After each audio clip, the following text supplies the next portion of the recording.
कैसे बना हाइलाइटर। किताब, नोट्स, कैलेंडर आदि की मुख्य चीज़ों की याद रखने के लिए हम उसे अपने हाइलाइटर पेन से अलग से दर्शा देते हैं। पर कभी सोचा है कि आखिर ये हाइलाइटर का फंडा आया कहाँ से? तो चलिए जानते हैं।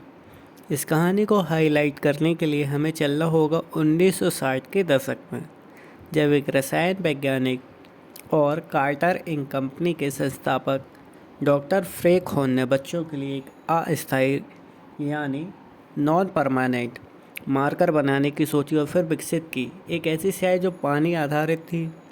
उस स्याही को नाम दिया गया फ्लोरोसेंट। अब स्याही तो बच गई थी, पर बारी थी एक मार्कर बनाने की। और इसी कोशिश में जब डॉक्टर फ्रैंक इस स्याही की मदद से प्रयोग कर रहे थे, तो उन्होंने इस स्याही में एक खास गुण पाया।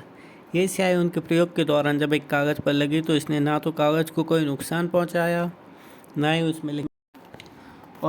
उसमें लिखे शब्दों को कोई नुकसान पहुंचाया। तो उन्होंने स्याही में एक गुण पाया कि जब एक कागज़ पर लगी तो उसको कोई नुकसान नहीं पहुंचाया उसमें लिखे शब्दों को, और तब उनके दिमाग में उपजा फंडा हाइलाइटर का। एक और कहानी इस संबंध में सुनने को मिलती है कि फ्रैंक ने स्याही को हाईलाइट करने के इस गुण को कागज़ के बजाय फ़ोटो पर देखा था, और बाद में उनकी पत्नी बारबारा, जो एक सचिव थी, ने इस स्याही की कागज़ पर इस्तेमाल किया था।